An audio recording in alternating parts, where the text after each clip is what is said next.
HRD treatment பத்தி சொல்லுங்க ma'am அப்படின்ட்டு இருக்காங்க. ஸோ ஹெச்ஆர்டின்னு என்னது? Hormone replacement treatment. முதல்ல பெண்களுக்கு ஹார்மோன் ரீப்ளேஸ்மெண்ட் பத்தி நான் சொல்றேன். ஹார்மோன்ஸும் பெண்களும் ரொம்ப தொடர்புடையவர்கள். ஓகே, மாசம் மாசம் உங்களுக்கு அந்த ஈஸ்ட்ரோஜன், ப்ரோஜெஸ்டரான் அப்படிப்பட்ட ஃபாலிகுலர் ஸ்டிமுலேட்டிங் ஹார்மோன்ஸ், இப்படிப்பட்ட பலவிதமான ஹார்மோன்ஸ் அவர்களது உடல், மனம், மூளை எல்லாத்தையும் பதம் பார்க்கும். ஸோ உங்களுக்கு மூட் ஸ்விங்ஸ் ஜாஸ்தி, டிப்ரெஷன் ஜாஸ்தி, ஆங்ஸைட்டி ஜாஸ்தி. ஸோ பெண்கள் உணர்வு பூர்வமானவர்கள். அவங்களுக்கு they are emotional people. Okay, so பெண்களுக்கு இந்த ஹார்மோன்ஸை முதல்ல எப்போ கொடுப்பாங்க? ரொம்ப வருஷத்துக்கு முன்னாலே, மேடம் நான் கோயிலுக்கு போகணும், அந்த டைம்ல எனக்கு நான் தலைக்கு ஊத்திடுவேன், பீரியட்ஸ் வந்துரும்னு அர்த்தம். ஸோ எனக்கு டேப்லெட் ஹார்மோன்ஸ் போஸ்ட்போன் பண்றதுக்கு, பீரியட்ஸை போஸ்ட்போன் பண்றதுக்கு மாத்திரை எழுதி கொடுங்க. நிறைய பேர் வந்து கேட்பாங்க. அதுக்கப்புறம் சிலர், ஆனால் நான் அந்த மாத்திரை எழுதி கொடுக்க மாட்டேன், அவங்களுக்கு ஏதாவது பி காம்ப்ளெக்ஸ் எழுதிடுவேன், பிளசிபோ எஃபெக்ட்ல மேடம் நீங்க கரெக்டா இத்தனை தேதி தான் வரணும்னு சொன்னேன். அப்படி மாத்திரைகள் கிடையாது. பொதுவா இத்தனை நாள் துல்லியமா இன்னைக்கு வரைக்கும் நான் டிராவல் பண்ணுவேன், இத்தனை நாள் டான்ட்டு வரணும், இப்படி மாத்திரைகள் கிடையாது. எனக்கு தெரிஞ்சு இப்போ வரைக்கும் கிடையாது. உங்கள் உடம்பை ரொம்ப பாதிக்கிற மாத்திரைகள் வேணா அப்படி இருக்கலாம். சோ நான் ஒரு பி காம்ப்ளெக்ஸ் எழுதி கொடுப்பேன், சந்தோஷமாக அப்படி விட்டமின்ஸ் ஏதாவது எழுதி கொடுப்பேன், சந்தோஷமாக வாங்கிட்டு போய், மேடம் எப்படி இருந்துச்சு தெரியுமா அந்த மாத்திரை, நான் சாப்பிட்டுக்கிட்டே இருந்தேன், என்னைக்கு விட்டுட்டேனோ அன்னைக்கு வந்துருச்சு அப்படின்ட்டு அந்த பிளசிபோ எஃபெக்ட்லயே சொல்லுவாங்க. ஓகே, சிலவங்க பீரியட்ஸ் வரணும்பாங்க, பீரியட்ஸ் தள்ளி போகணும்பாங்க, ஐயோ பிரெக்னன்ட் ஆயிட்டனோ எனக்கு எப்படியாவது பீரியட்ஸ் வர வைங்கம்பாங்க. சோ இதெல்லாம் ரொம்ப காமன். சோ அந்த காலத்துல ஓகே, சோ பெண்களுக்கு ஹார்மோன் கொடுத்து அவங்களுடைய உடல்நிலை, பருவநிலை, மன எல்லாத்தையும் மாத்துவாங்க. ஓகே, சோ அதுக்கப்புறம் பெண்களுக்கு சில வேளை 30 வயசுலயே கட்டிகள் இருக்கும் யூட்ரஸ்ல, ரிமூவ் பண்ண வேண்டியது இருக்கும். சில வேளைகளில் ஓவரீஸையும் சேர்த்து ரிமூவ் பண்ண வேண்டியது இருக்கும்.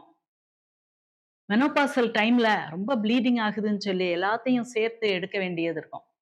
சடனா அந்த பீரியட்ஸ் மெல்ல மெல்ல மெல்ல நிக்கிறத சடனா நிப்பாட்ட வேண்டியது இருக்கும். அப்பெல்லாம் ஹார்மோன் ரீப்ளேஸ்மெண்ட் ரொம்ப வேண்டியது இருக்கும்.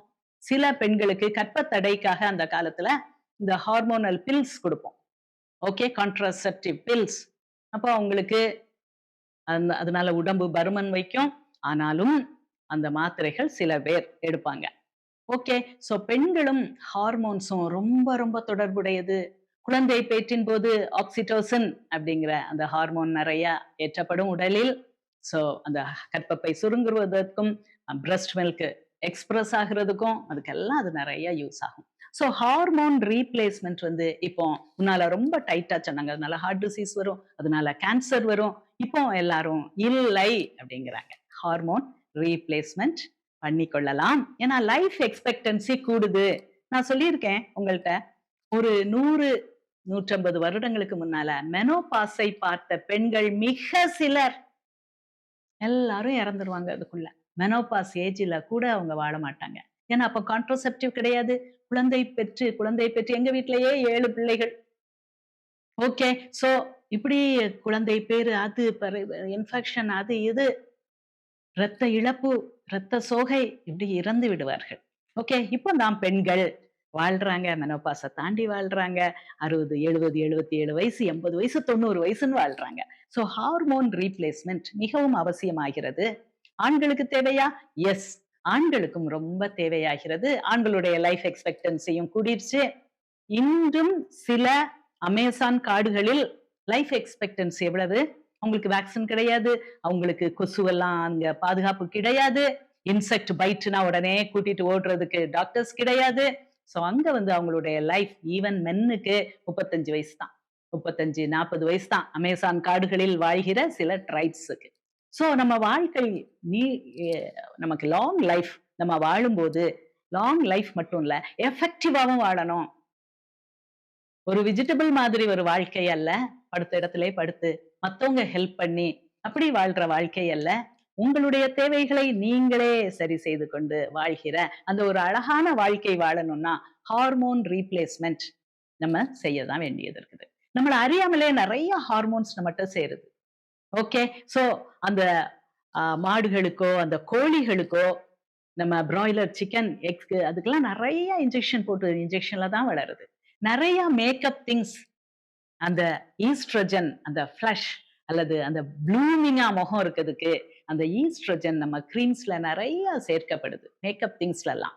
சோ நீங்க ஒபீஸா இருக்கீங்களா? உங்களுடைய மேக்கப் திங்ஸ் அதுக்கு ஒரு காரணமா இருக்கலாம். உங்களுடைய லிப்ஸ்டிக்கோ, உங்களுடைய முகத்துல போடுற கிரீம்ஸோ, ஃபவுண்டேஷனோ, சன் பிளாக்கோ இதுலெல்லாம் உங்க முகத்த அழகா காட்டணும், யங்கா காட்டணும். அந்த இது இருக்கக்கூடாது. சுருக்கம் இருக்கக்கூடாது. சோ அதுலெல்லாம் கூட நம்ம அன்கான்ஷியஸா ஈஸ்ட்ரோஜன் வருது. அன்கான்ஷியஸா பிளாஸ்டிக் மூலமாக ஆண்களுக்கு பெண் தன்மை வருது. பெண்களுக்கு ஆண் தன்மை வருது. சோ இப்படி பல விஷயங்கள் இருக்கு. இதுல இன்டெலிஜென்ட்டா நல்லா உங்க டொமைன் அந்த டாக்டர்ஸ்ட்ட கன்சல்ட் பண்ணி, அந்த ஈஸ்ட்ரோஜன் நம்ம ரீப்ளேஸ் பண்றதோ, இல்ல இன்சுலின் ஒரு ஹார்மோன் தான். அத ரீப்ளேஸ் பண்றதோ, ஹார்மோன் ரீப்ளேஸ்மென்ட்னா எல்லாம் வரும். எல்லா ஹார்மோன்ஸ் தான். தைராய்டு குறைபாடு இருக்கா?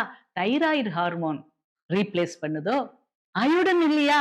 அயோடின்னால உங்க தைராய்டு ஹார்மோன் அடிபடுதா? ஹைப்போதைராய்டிசம் வருதா? அப்போ அயோடின் ரிச் ஃபுட்ஸ் அல்லது அயோடினைஸ்ட் சால்ட் சாப்பிடுறதோ ரொம்ப அவசியமாகிறது.